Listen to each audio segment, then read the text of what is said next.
एक बार सूरदास जा रहे थे अपना राधे राधे करते हुए, कीर्तन करते हुए, तो रास्ते में एक कुएं में गिर गए। अब वो अंधे तो थे ही, उन्हें दिखाई तो पड़ता नहीं था, और वो कुएं के चारों ओर कोई बाउंड्री भी नहीं थी, तो उसमें गिर गए सूरदास। अब जब गिर गए तो तुरंत ठाकुर जी, जो सदा अपने भक्त के साथ साथ रहते हैं, अरे है ही है, सभी जीवों के साथ है, फिर भक्त की तो खास रखवाली करते, तुरंत उन्होंने अपना हाथ लंबा किया, जहां गिर गए थे अंदर सूरदास, वहां तक अपना हाथ लंबा किया ठाकुर जी ने, और कहा बाबा तुम गिर गए? हाँ बेटा मैं गिर गया, वो दिखाई नहीं पड़ता ना मुझे, बाउंड्री वगैरह भी नहीं थी, तो कोई बात नहीं, लो मेरा हाथ पकड़ लो और ऊपर आ जाओ। अपना हाथ पकड़ाया भगवान ने और सूरदास को बाहर खींच लिया, कुएं के बाहर आ गए सूरदास। अब वो जो स्पर्श मिला सूरदास को भगवान के हाथ का, तो उसमें इतना आनंद मिला उनको कि उन्होंने कहा भाई ये तो कोई खास स्पर्श है, क्योंकि अनादिकाल से अनंत जन्मों में हमने अनंत लोगों का स्पर्श प्राप्त किया, अनंत स्त्री, अनंत पति, अनंत माँ बाप, बेटा बेटी, भाई बहन आदि सब हो चुके, औरों का भी प्राप्त किया, दोस्त आदि का भी, लेकिन ये जो इनका स्पर्श करते ही एक जो अलग प्रकार का जो आनंद आया, ये कभी नहीं आया। तो सूरदास की आत्मा बोली हो ना हो यही है वो जिनको मैं ढूंढ रही हूं, अब इनको छोड़ो मत, पकड़ लो कस के, बड़ी मुश्किल से हाथ लगे, इन्हीं को तो ढूंढ रही थी मैं अनादिकाल से। यानी ये आत्मा हमारी जजमेंट देती है जब हम तमाम चीजें इसके पास लाते हैं, लो ये खा लो तुमको सुख मिल जाएगा, लो ये इसका स्पर्श कर लो तो तुमको सुख मिल जाएगा, लो ये देख लो तो तुमको सुख मिल जाएगा। ये इंद्रिय मन बुद्धि निरंतर आत्मा की सर्विस कर रहे हैं ना, देखने का सामान, सुनने का सामान, सूंघने का, खाने पीने का, स्पर्श का, ये सब चीजें ला करके देते हैं कि आत्मा किसी प्रकार सुखी हो, लेकिन आत्मा सदा अपना जजमेंट दे देती है, ये मेरी चीज नहीं। ये जो आपको थोड़ी देर बाद ही भोग काल में ही उसी वस्तु से वैराग्य हो जाता है, उसी चीज से बोर हो जाते हैं आप, और फिर उसी वस्तु से दुख मिलने लगता है, ये आत्मा की आवाज है कि ये मेरी वस्तु नहीं है, गलत चीज ला के दी तुमने। तो आप बता दीजिए कि आपकी वस्तु कहाँ है, ये मैं नहीं बताऊंगी, लेकिन जब मेरी चीज मिल जाएगी तो मैं बता दूंगी कि हाँ यही चीज है मेरी। और तब तक एक भी सर्वेंट रिजाइन नहीं कर सकता, उसको निरंतर ड्यूटी करनी पड़ेगी। नहीं कश्चित क्षणमपि जातु तिष्ठत्य कर्म कृत, गीता 3 अध्याय का 5वां श्लोक। निरंतर ड्यूटी करनी पड़ेगी उसको, इसीलिए लगातार इंद्रिय मन बुद्धि आत्मा को सुखी करने में लगे, लेकिन आत्मा कह देती है ये भी मेरी चीज नहीं, ये भी मेरी चीज नहीं। लेकिन आज सूरदास की आत्मा ने कहा यही मेरी चीज है। मैं कह रही थी ना जब वो मेरी चीज मिल जाएगी तो मैं बता दूंगी। तो सूरदास ने कस के पकड़ लिया भगवान के हाथ को, तो भगवान ने कहा लो ये तो बड़ी मुसीबत आई, हाँ इसकी तो इंटेंशन लगती है हमको न छोड़ने की। तो उन्होंने अपना ताकत लगाया और हाथ छुड़ा करके भागे ठाकुर जी। तो सूरदास को हंसी आ गई, तो सूरदास ने कहा हस्तमुच्छिप्य यातोसी बलात् कृष्ण किमद्भुतम हृदयाद्यदि निर्यासी पौरुषम गणयामि ते। अर्थात बाह छुड़ाए जात हो निबल जानी के मोही। अरे मैं बूढ़ा हूं और फिर भीख मांग कर खाने वाला हूं, और फिर अभी कुएं में भी गिर गया था तो मुझे चोट भी लग गई है ऊपर से। तो ऐसे में अगर तुम मुझसे हाथ छुड़ा के भाग गए, इसमें तुम्हारा क्या कमाल है? अरे तो संसार में ही लोग कर लेते हैं, एक बलवान एक बूढ़े से पतले दुबले आदमी से अपना हाथ छुड़ा के भाग जाता है, ये कौन से कमाल की बात है? तुम वास्तव में मर्द हो, तुम्हारे अंदर कोई ताकत है, ये मैं तब मानूंगा जब मेरे हृदय से निकल करके दिखा दो। चैलेंज। हाँ, हृदय ते जब जाओगे तो मर्द बदूंगा तो ही, तब मैं जानूंगा कि तुम्हारे अंदर मर्दानगी है। खैर भगवान चुप रहे और जाकर के किशोरी जी को सब बताया कि ऐसे ऐसे आज तो हम फंस गए थे। वो छोड़ ही नहीं रहा था, बड़ी ताकत लगा के हम अपना पीछा छुड़ा के आए हैं। तो किशोरी जी ने कहा मैं भी चलूंगी उन भक्तराज का दर्शन करने के लिए। तो राधा कृष्ण दोनों आए अगले दिन फिर से सूरदास के पास। तो राधा जी पास में जाने लगी सूरदास के।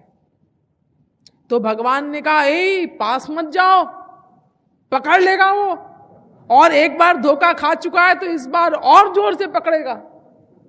हाँ, और फिर तुम छुड़ा नहीं पाओगी, मैं तो बड़ी मुश्किल से छुड़ा के चला आया, इसलिए पास में मत जाओ। तो राधा जी बोली कि नहीं मैं तो जाऊंगी, लेकिन मैं सावधान रहूंगी, ऐसे कैसे पकड़ लेगा मुझे। तो गई किशोरी जी पास में ठाकुर सूरदास जी के, लेकिन पायल पहनी हुई थी, तो पायल की आवाज ना हो, नहीं तो सावधान हो जाएगा, ये पकड़ लेगा। इसलिए बहुत धीरे धीरे से पंजे के बल चल रही हैं। एक धीरे से एक चरण उठाती हैं, फिर उसके बाद धीरे से दूसरा चरण उठाती हैं कि पायल की आवाज ना हो। लेकिन जो अंधे लोग होते हैं ना, उनके कान बहुत तेज होते हैं, क्योंकि आंख से तो उनको दिखता नहीं, तो इसलिए मन का कंसंट्रेशन उनका कान के विषय पे हो जाता है, इसलिए वो बहुत जल्दी सुन लेते हैं अंधे लोग। तो सूरदास जी को पता चल गया कि आई हैं, आ रही हैं। वो पायल की इतनी धीमी आवाज थी, लेकिन फिर भी सूरदास जी ने सुन लिया। लेकिन उन्होंने कहा कि अभी गड़बड़ करना ठीक नहीं है, हाँ नहीं तो भाग जाएंगी। तो इनको पास आने दो, पास आने दो, मेरी पहुंच के अंदर आने दो। तो सूरदास ऐसी एक्टिंग करते रहे जैसे उन्हें पता ही नहीं कि कोई आया है। तो जैसे ही किशोरी जी पास आई तो पायल की आवाज एकदम बंद हो गई, क्योंकि पास आ गई थी। तो सूरदास ने कहा अब आ गया शिकार, और झपट्टा मारा कस के किशोरी जी के चरणों में। लेकिन वो सावधान थी किशोरी जी, क्योंकि ठाकुर जी ने बता दिया था उनको कि पकड़ेगा जरूर वो। तो चरण तो छुड़ा के ले गई, क्योंकि सूरदास की शारीरिक ताकत बहुत कमजोर थी, लेकिन जो पायल थी किशोरी जी की, राधा जी की, वो सूरदास के हाथ में आ गई। तो सूरदास ने कहा चलो कोई बात नहीं, भागे भूत की लंगोटी सही अब ठाकुर जी कहते हैं लो, मैंने तुमको पहले ही कहा था मत जाओ पास में, मैं छुड़ाने नहीं आऊंगा, तुम ही गई, अब भोगो, मैं क्या करूं। अब राधा जी को उसी समय जाना था रास में।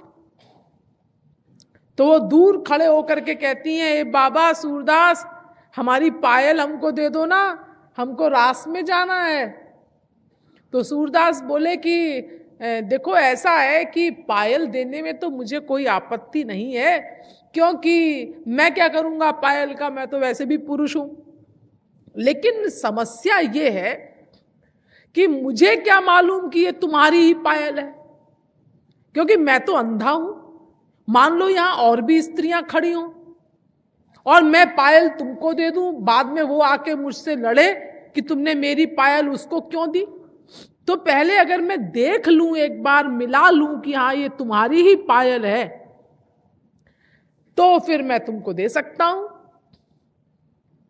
तो राधा कृष्ण इशारा समझ गए भक्त का, एक दूसरे की ओर देख के मुस्कुराए और सूरदास को दिव्य दृष्टि दी। अरे आए ही थे इसीलिए, लेकिन हर काम लीला के ढंग से करते हैं भगवान, क्योंकि रसिक शिरोमणि है ना, उसी में रस भी आता है। और सीधे सीधे आते अपना सूरदास हम तुमको दर्शन देने आए हैं, वरदान मांगो, तो उसमें वो रस नहीं होता। तो दिव्य दृष्टि दी सूरदास को। अब सूरदास ने राधा कृष्ण की रूप माधुरी का पान किया। उसके बाद ठाकुर जी ने कहा, सूरदास कोई वर मांगो। और किशोरी जी की तरफ देखा इस अभिप्राय से कि देखे ये क्या मांगता है, क्योंकि वरदान मांगते समय उस महापुरुष की बुद्धि का परिचय मिलता है। तो जब भगवान ने कहा वर मांगो, तो सूरदास ने वरदान मांगा, मैंने इन आंखों से सर्वप्रथम आपको ही देखा है और तो कुछ देखा नहीं, तो इन आंखों से मैं संसार नहीं देखना चाहता, इसीलिए मैं आपसे ये वरदान मांगता हूं कि मुझे फिर से अंधा कर दीजिए।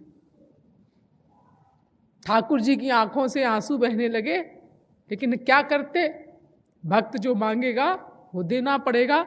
तो सूरदास फिर से अंधे हो गए।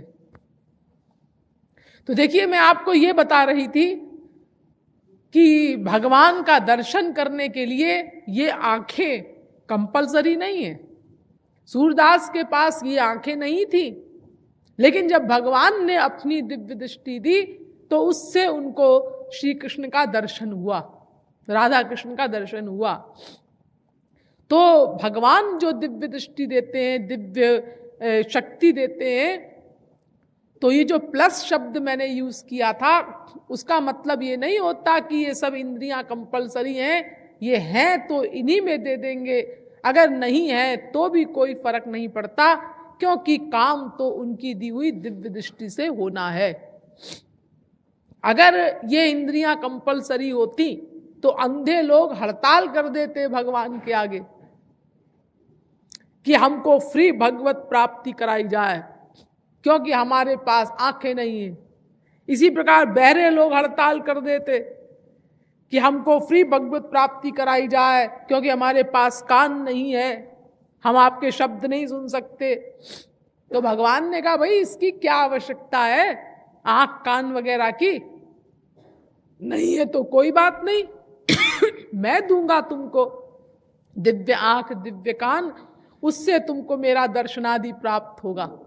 तो इसको भगवत कृपा कहते हैं। यह भगवत कृपा का अर्थ है, भगवान के द्वारा दिव्य दृष्टि प्राप्त होना, जिससे हमारी प्राकृत इंद्रिय मन बुद्धि का दिव्य हो जाना।